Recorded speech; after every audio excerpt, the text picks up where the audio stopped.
Assalamualaikum warahmatullahi wabarakatuh. Salam sejahtera bagi kita semua. Om Swastiastu. Salam kebajikan. Namo Buddhaya. Bapak Ibu, perkenalkan saya Budi. Saya seorang pengajar di salah satu sekolah di Situbondo, tepatnya di SMPN 1 Situbondo.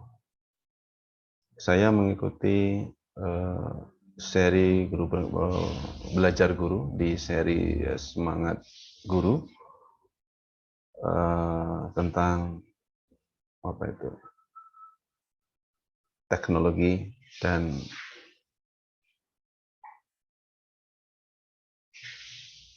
pembahasan non teknis yang terkait dengan pembelajaran. Di sini saya akan menceritakan pengalaman-pengalaman saya terkait dengan implementasi 4C dalam pembelajaran yang saya lakukan di kelas, juga tentang penerapan teknologi informasi dalam pembelajaran yang saya lakukan, baik dulu ketika sebelum pandemi atau sekarang di masa pandemi. Tentu saja apa yang saya lakukan ini bukanlah sesuatu yang sempurna, tidak, karena saya merasa ini masih sangat kurang, sangat sedikit apa yang saya lakukan. Saya hanya mencoba apa yang pernah saya tahu dan mencoba saya lakukan untuk anak-anak saya. Saya tidak pernah membayangkan bahwa ini sesuai dengan itu atau dengan apa itu. Jadi saya hanya memikirkan bagaimana siswa saya bisa belajar dengan baik, senang, dan akhirnya belajar sesuatu. Itu saja yang dalam benak saya. Terkait dengan 4C itu tadi, di antaranya ada kolaborasi, creativity, critical thinking, juga komunikasi. Saya sebagai seorang pengajar, kebetulan saya mengajar bahasa Inggris, jadi sering berkutat dalam hal seperti itu. Meskipun saya percaya bahwa itu mungkin tidak sepenuhnya pas seperti apa yang diinginkan dalam kurikulum yang ada. Baik Bapak Ibu, terkait dengan pembelajaran yang 4C tadi, saya biasanya di kelas itu sering mengawali pembelajaran, ya tentunya setelah berdoa, cek kehadiran, segala macam itu yang standar. Saya biasanya bertanya pada anak-anak tentang kabar mereka hari ini. Di samping untuk membangun kondisivitas pembelajaran, saya juga ingin membangun relasi yang baik dengan anak-anak. Kemudian juga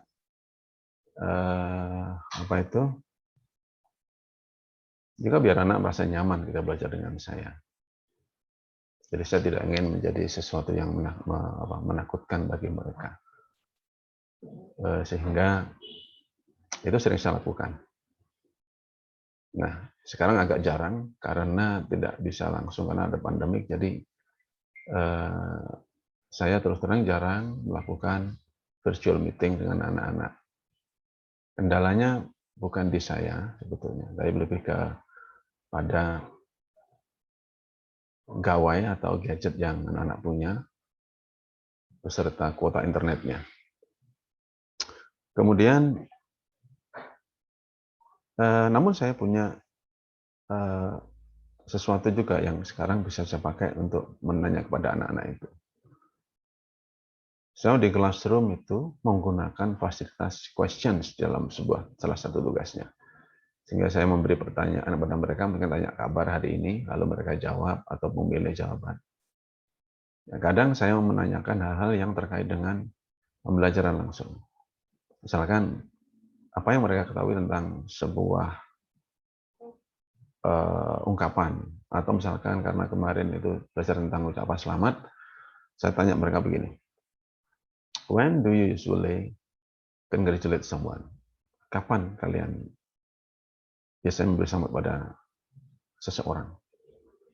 Lalu mereka menjawab secara tertulis, Dan pesan-pesan mereka itu saya balas.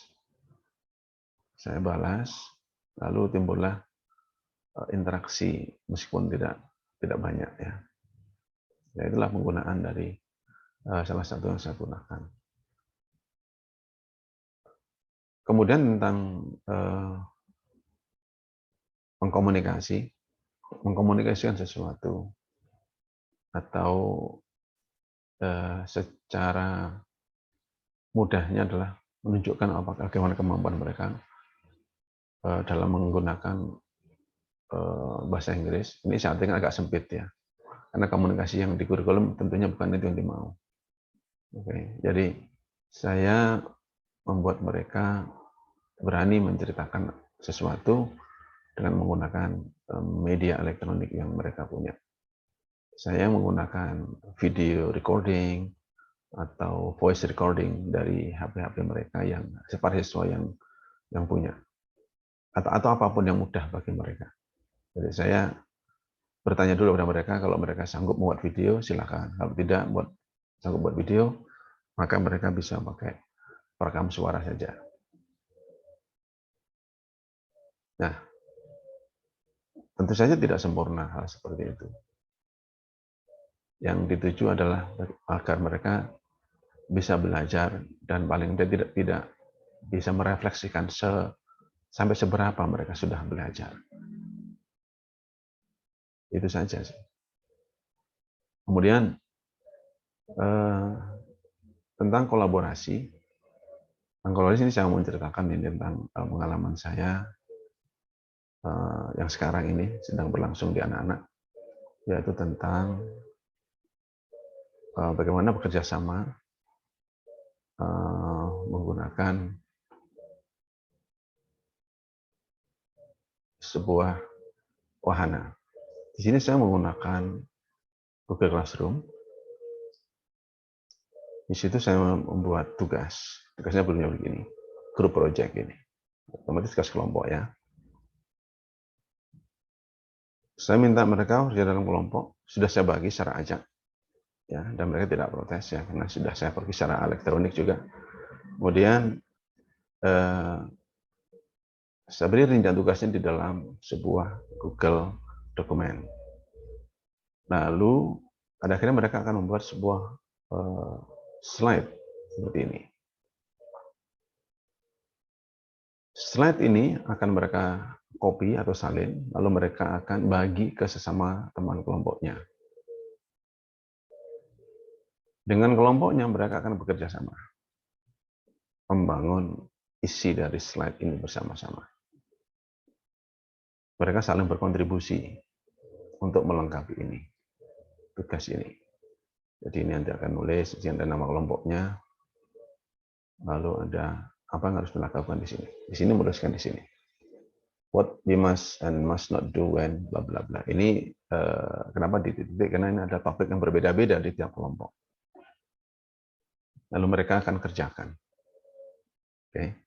Dan dari sini nanti akan ketahuan, kita menggunakan Google Slide ini agar tahu dia diedit oleh siapa saja nantinya. Dilakukan oleh siapa saja akan ketahuan. Ya, fungsinya adalah mereka biar mau bekerja sama dengan teman. Karena tidak setiap hari mereka mau bekerja sama. Gitu. Karena tidak semua mata pelajaran memberikan tugas yang sama seperti ini. Kemudian, setelah itu mereka akan membuat video. Akan membuat video meeting dengan teman-teman sekelompoknya. Video meeting dengan teman-teman sekelompoknya. Semoga ada ini. Lalu mereka rekam video itu, ini ada di sini.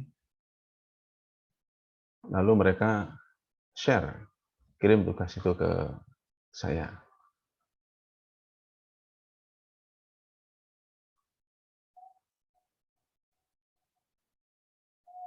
Ini salah satu contoh bagaimana mereka pada akhirnya melakukan kolaborasi di dalam presentasi juga. Contohnya ini, spot ini saja.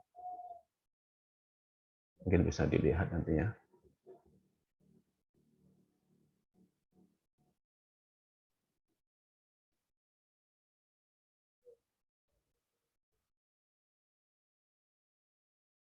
Ini hasil kerja mereka.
Baik.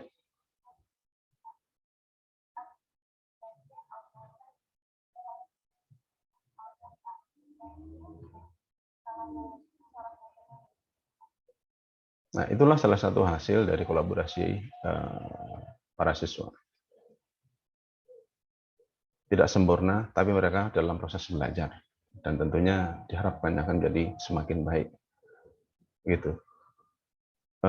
Kemudian, Bapak Ibu, kawan-kawan sekalian, saya juga dalam hal itu juga berbagi pada teman-teman, para siswa dan siapapun di ini yang bisa mengakses.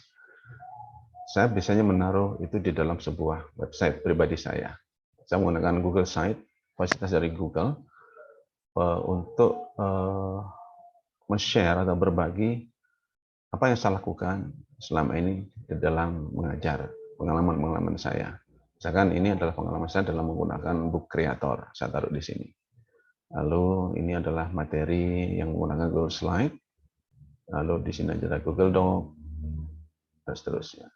Nah, ini anak-anak bisa saya menggunakan sebuah interaktif slide seperti ini misalkan. Nah, ini adalah salah satu yang interaktif. Anak bisa nah, ini ada suara saya juga hingga bisa bisa belajar sambil mendengarkan. Ya.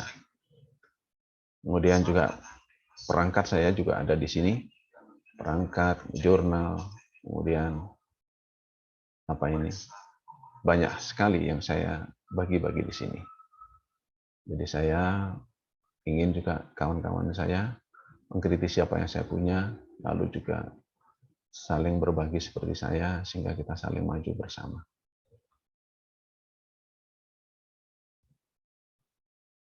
Itulah Bapak Ibu yang saya lakukan selama ini untuk meningkatkan kualitas pembelajaran yang saya lakukan. Tentu saja pengalaman Bapak Ibu yang lain lebih hebat dibanding saya. Sehingga saya mendorong pada Bapak Ibu juga untuk berbagi seperti saya.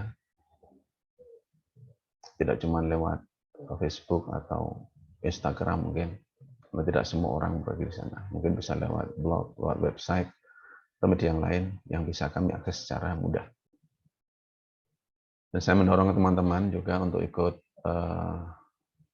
berlatih di seri belajar guru di website guru belajar dan guru berbagi.kemendikbud.go.id agar kita semakin baik, semakin maju, dan pendidikan Indonesia semakin berkualitas. Saya kira Itu yang ingin saya sampaikan. Terima kasih atas perhatiannya. Wassalamualaikum warahmatullahi wabarakatuh. Om Santi Santi Om. Namo Buddhaya, salam kebajikan.